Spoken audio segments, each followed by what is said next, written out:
President Andrés Manuel López Obrador. Spoiler alert, Mexico is not paying for the wall, although maybe it should, given the great risk to Mexico that the U.S. currently poses because of the coronavirus pandemic. President Trump has suggested at various times that the disease might be coming into the U.S. from Mexico, but the reverse seems to be the case. The U.S. had rampant COVID-19 well before it began to be a problem in Mexico. At this point, the U.S. has about 11 times the number of cases as Mexico, and the combined border states, the U.S. states bordering Mexico, have together about double, actually a little more than double, the number of cases that that Mexico does. Now, I am Alan Piper, NowThis senior politics producer. If you care to follow me on Twitter, I am apiper13. I'm supported by our news and politics team, all of us working remotely. Today I'm particularly supported by Shelby Vacklin. We are all working from home, so apologies in advance if there are any technical issues. Most of us are in New York, what was recently the COVID-19 epicenter, but now boasts the lowest transmission rate in the nation thanks to aggressive public health policies. The rest of the country is not doing so well, in spite of what the president has been suggesting. The U.S. surpassed 3 million total cases today. In the last 2 months, the U.S. death toll has doubled to more than 131,000, and there have been over 1,500 deaths in the last 2 days alone. The U.S. added over 50,000 new cases in the last 24 hours. We are expecting both presidents at any moment. In the meantime, I'm going to try to answer some of your questions, so please post them in the comments. And if you're watching on Twitter, it is less easy for us to grab your questions there. I will attempt to. If you tweet them at me at apiper13, I will try to answer your questions. But Facebook is the easiest place to pose the questions.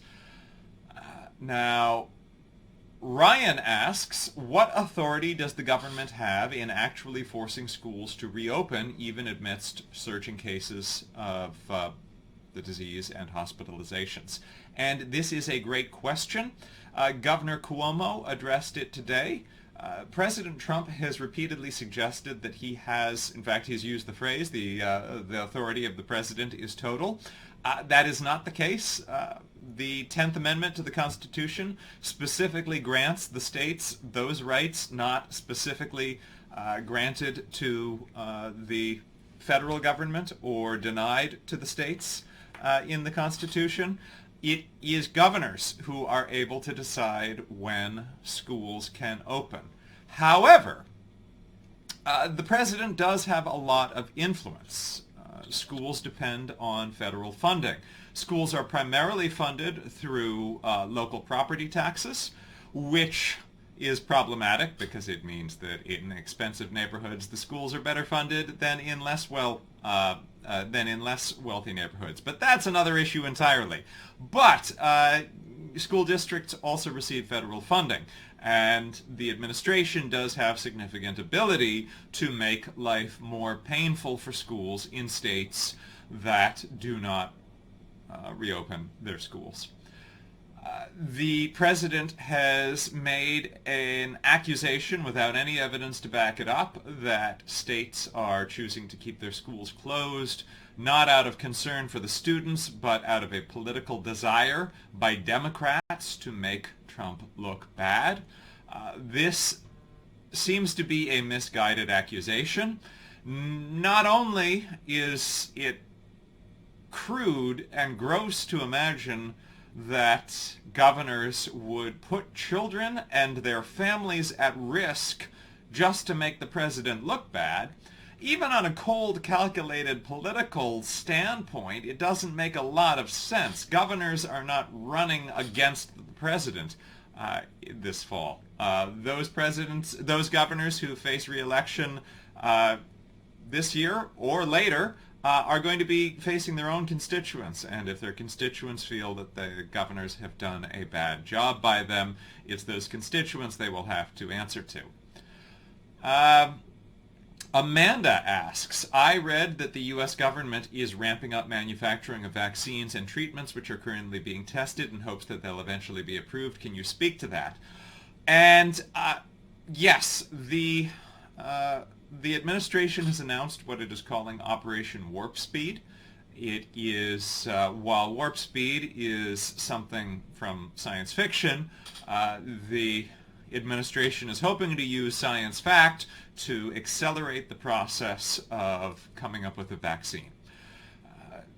Most estimates imagine that the soonest a vaccine could come would be next year, but the president is pushing for it to be made available this year. It would be very good news if a safe, reliable vaccine were to become available sooner rather than later.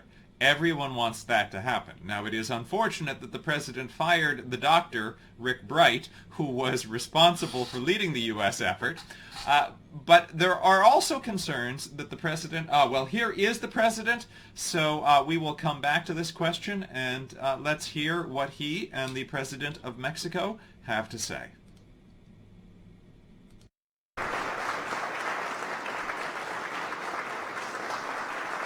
Thank you very much. Thank you.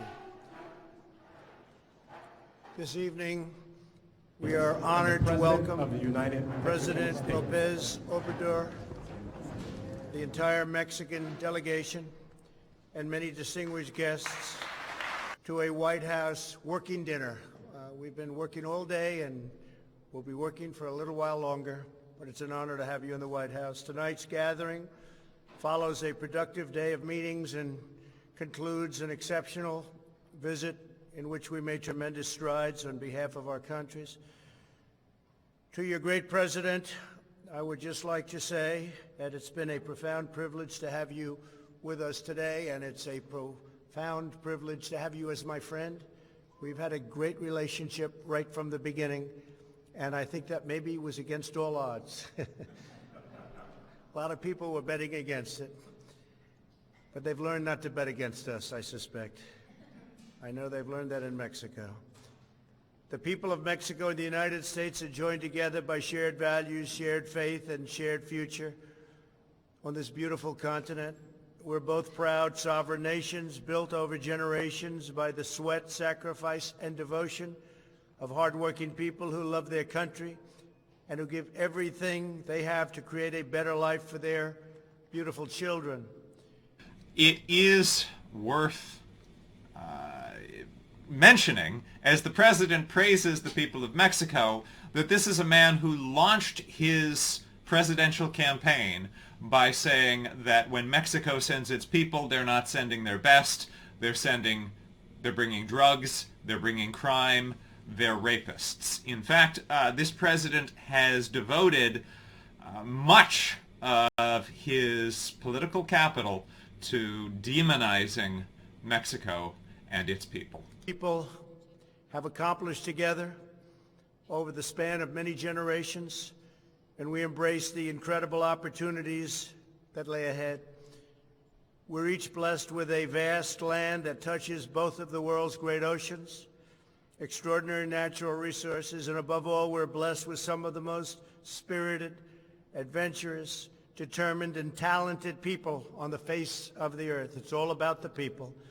Mr. President, I'm certain that together we can unlock a future of even greater potential for our children, prosperity for our people, safety for our citizens, and pride for our countries. With today's visit, I've never been more confident that the future of this precious relationship and the destiny of this majestic continent will never be in better hands and never had a better future. Once again, I want to thank you and all of your representatives for being here today. It's a great honor. It's a great honor to be with you. Thank you very much. I'd now like to invite President López Obrador to say a few words on behalf of the incredible people of Mexico. Thank you. So we will hear from the President of Mexico. I just, again, want to highlight how striking it is to hear President Trump praise the incredible people of Mexico, whom he has repeatedly vilified in the past. Amigas, amigos, podría ser breve. Se dice que bueno y breve, doblemente bueno. Podría solo decir que suscribo lo dicho, lo expuesto por el presidente Donald Trump. Somos países, somos pueblos, vecinos, hermanos, que queremos mantener buenas relaciones en lo económico, en lo comercial, en lo social, en lo cultural. Y ese es el propósito de esta visita, que como lo dimos a conocer al mediodía, es el comienzo de una etapa nueva. Hemos firmado un nuevo tratado de libre comercio entre Canadá, Estados Unidos y México. Y con este nuevo tratado se va a fortalecer la economía de nuestra región, de América del Norte. Ese es un propósito fundamental y es, desde luego, una muy buena noticia para los habitantes de los tres países. Este tratado tiene dos elementos nuevos que ayudan a integrar más la región y a potenciarla. Primero, se establece que las mercancías que se produzcan en nuestra región, en América del Norte, deben de tener un elevado contenido regional. Es decir, aunque se trate de autopartes, aunque se trate de cualquier artículo de consumo, tiene que llevar algo que se produzca en Canadá, en México, en Estados Unidos. El otro elemento que considero fundamental y de justicia es el que se garanticen mejores salarios, mejores condiciones laborales para los trabajadores de los tres países. Esto no se contemplaba en el anterior tratado. Por eso nos da mucho gusto estar aquí en la Casa Blanca, en este acto, en esta ceremonia, y vengo también a esta cena a la que me ha invitado mi amigo el presidente Donald Trump, acompañado de empresarios mexicanos, de empresarios destacados, no solo porque invierten, producen, generan empleos, sino también porque tienen una dimensión social. están pensando no solo en la acumulación de ingresos, sino también en que nos vaya bien a todos, que le vaya bien a nuestro pueblo. Por eso agradecemos mucho esta recepción, presidente Trump, y en efecto fallaron los pronósticos, no nos peleamos, somos amigos y vamos a seguir siendo amigos. Y muchas gracias.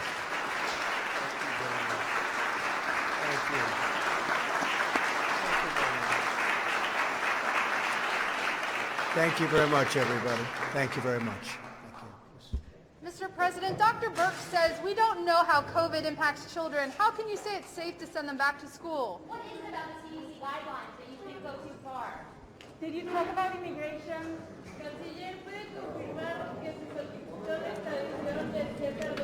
Well, it appears that they are, after this press event, they are refusing to take questions from the press. This is not the first time today that White House officials have avoided questions.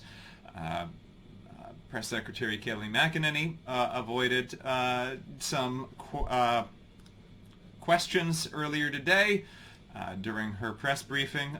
One of the most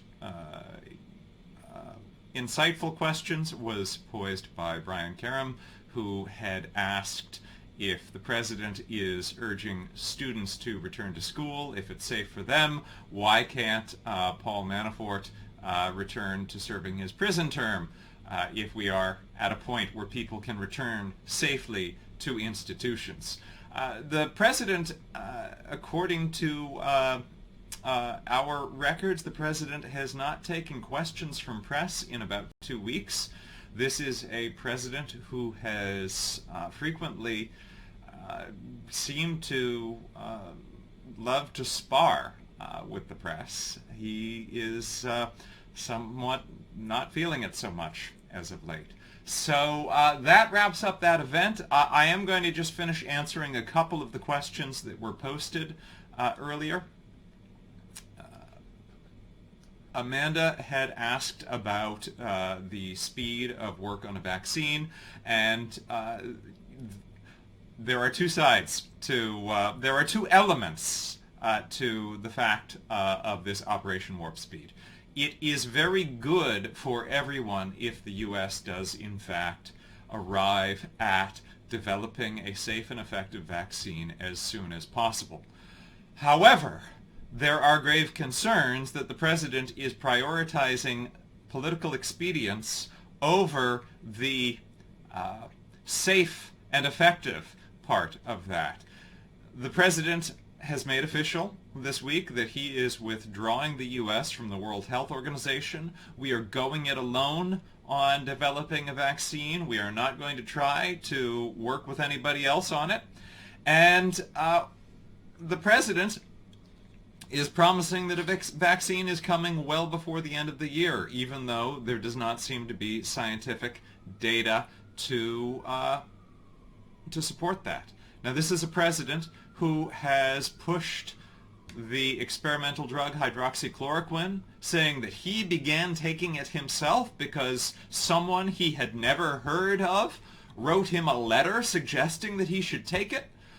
This is a president who has suggested that people might be injected with disinfectant as a treatment for this disease.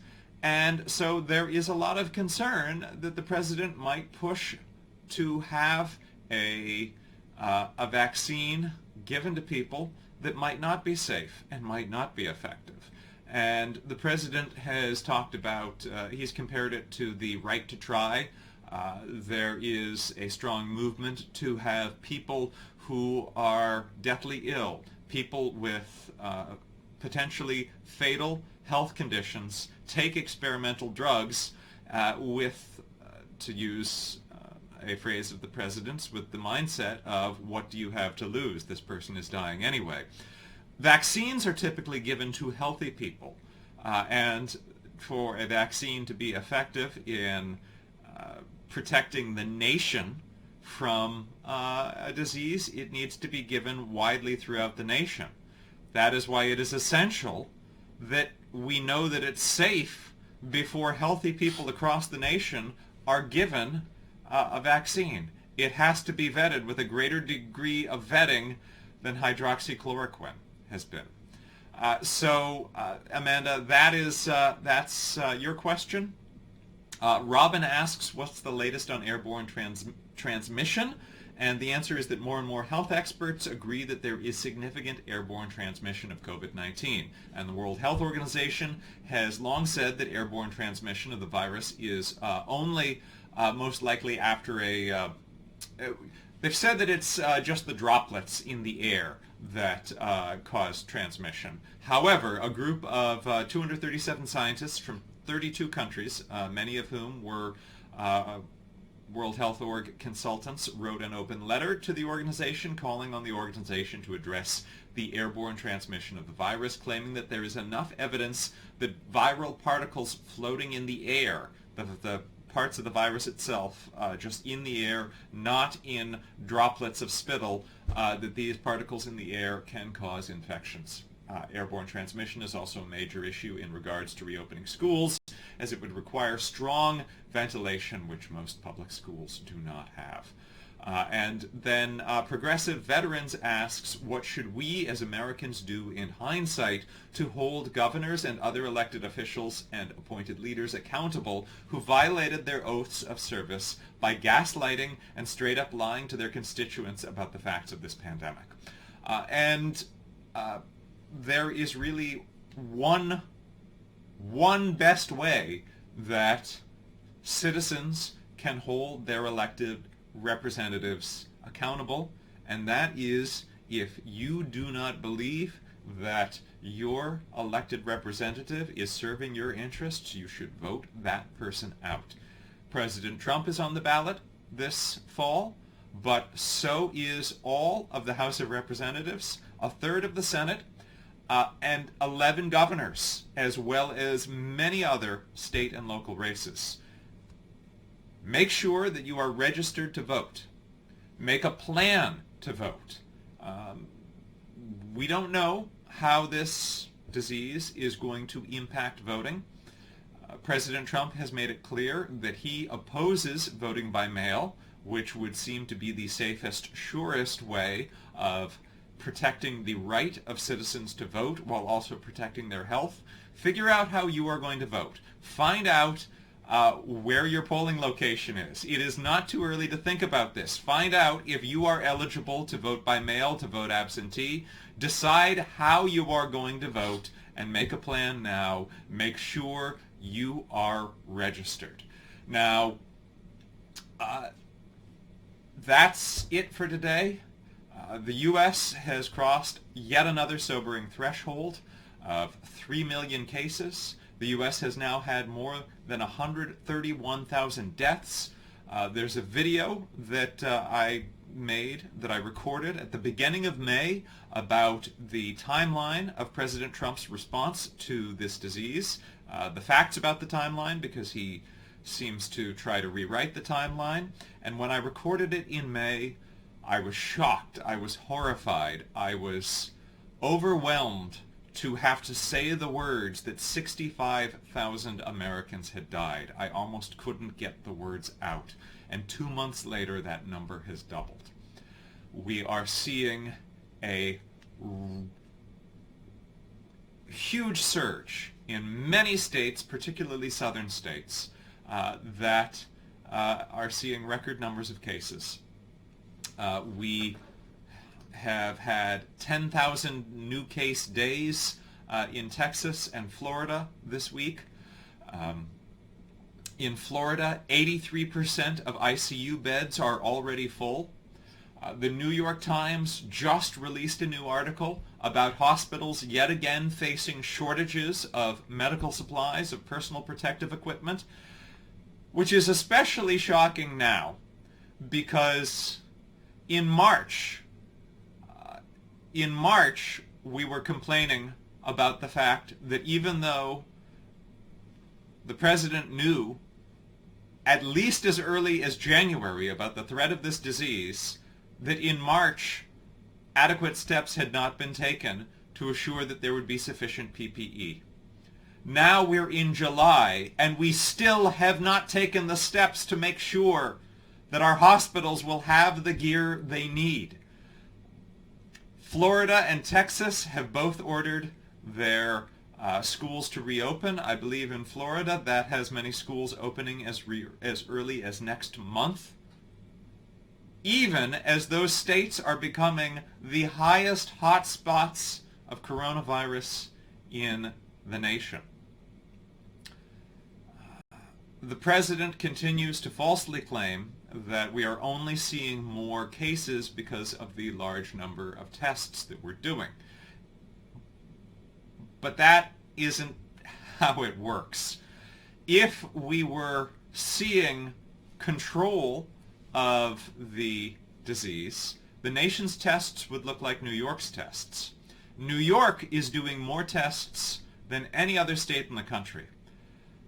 And 99% of those tests are coming back negative.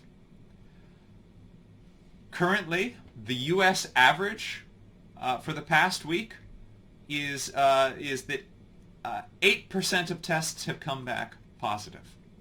Now, the World Health Organization says that anything over 5% is unsafe for reopening. In Arizona, that number is over 20%. And Dr. Fauci has described the situation that we're in as not a second wave, but a continuation of the first wave that we never stopped. And the states that were the last to close and the first to reopen are the states that are now suffering the greatest brunt of this disease. Wherever you are, I urge you, follow the guidance of actual public health officials, not politicians. Wear a mask when you are out in public. It is just basic decency to do so.